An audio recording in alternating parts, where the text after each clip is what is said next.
પ્રસ્તુત છે પ્રાસંગિક. આજનો વિષય જનપ્રિય બટાટા. સંપાદન અને પઠન જાગૃતિ વકીલ. બધા જ શાકમાં ભળી જતા બટેટાનો દિવસ એટલે 31 માર્ચ વિશ્વ બટેટા દિવસ. આપણામાંથી કોઈ પણ લોકો એવા નહીં હોય કે જેને બટેટા ભાવતા ન હોય. બટેટા એ વિશ્વભરના દરેક વ્યક્તિઓ માટે પ્રિય શાક છે. બહુ ઓછા લોકોને ખબર હશે કે 177 વર્ષ પહેલાથી 31 માર્ચથી વિશ્વ પોટેટો દિવસ તરીકે રજાનો દિવસ મનાવવામાં આવતો હતો. 2008ના સંયુક્ત રાષ્ટ્ર સંઘ દ્વારા 31 માર્ચને આંતરરાષ્ટ્રીય બટાકા વર્ષના રૂપમાં મનાવવાનો નિર્ણય લેવામાં આવ્યો હતો. ચીનમાં આખા વિશ્વના અન્ય દેશો કરતા સૌથી વધુ બટેટાનું ઉત્પાદન કરવામાં આવે છે. અમેરિકન વૈજ્ઞાનિકોએ એક સંશોધનથી એવું તારણ કાઢ્યું કે પેરુના ખેડૂતો આજથી લગભગ 7000 વર્ષ પહેલાથી બટેટા ઉગાડી રહ્યા છે.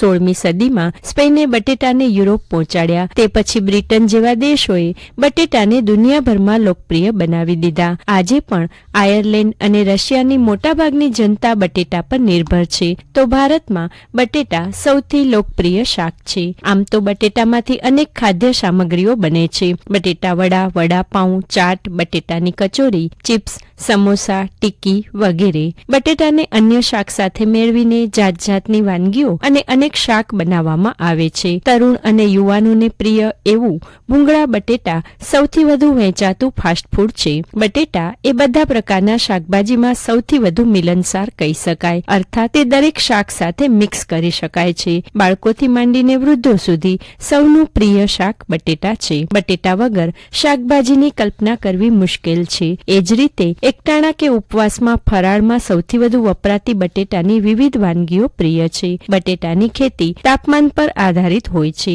તેથી તેનું વાવેતર 15 નવેમ્બરની આજુબાજુ થાય છે. જે એક શાક છે. વનસ્પતિ વિજ્ઞાનની દ્રષ્ટિએ તે પ્રકાંડ છે. બટેટા ઘઉં, ધાન્ય તથા મકાઈ પછી સૌથી વધુ ઉગાડવામાં આવતો પાક છે. ભારતમાં ઉત્તર પ્રદેશમાં બટેટા વધુ ઉગાડવામાં આવે છે. ત્યારબાદ પંજાબ, ગુજરાત, હરિયાણા અને દિલ્હીમાં બટેટાની ખેતી વધુ થાય છે. બટેટાને હિન્દીમાં આલુ, અંગ્રેજીમાં પોટેટો કહેવામાં આવે છે. સૌથી વધુ બટેટા ઉત્તર પ્રદેશ અને મધ્યપ્રદેશમાં થાય છે. બટેટા જમીનની નીચે પાકે છે. બટેટાના ઉત્પાદનમાં ચીન અને રશિયા પછી ભારત ત્રીજા સ્થાને કહી શકાય. વૈજ્ઞાનિક દ્રષ્ટિએ જોઈએ તો બટેટામાં કેલ્શિયમ, લોહ, વિટામિન સી અને ફોસ્ફરસ, પોટેશિયમ વધુ પ્રમાણમાં મળે છે. કેટલીક તકલીફોમાં અને રોગોમાં દવા તરીકે પણ બટેટાનો ઉપયોગ થાય છે. જેમ કે બેરી નામના રોગમાં ચાલી શકાતું નથી, જેમાં બટેટાને દબાવી રસ કાઢી 1 ચમચી પીવાથી તે બટેટા ચાવીને તેનો રસ ગળે ઉતારવાથી પણ આ તકલીફ દૂર કરી શકાય છે. ગળ્યા દૂધમાં બટેટા મેળવીને ખાઈ શકાય છે. બટેટાને છાલ સાથે ગરમ રાખમાં નાખીને ખાવાથી તે ગુણકારી બને છે. અથવા તેને છાલ સાથે પાણીમાં ઉકાળી પણ શકાય છે. જે પાણીમાં બટેટા ઉકાળવામાં આવે તે પાણીને ફેંકી ન દેવું. આ પાણીમાં મિનરલ સારા પ્રમાણમાં હોય છે.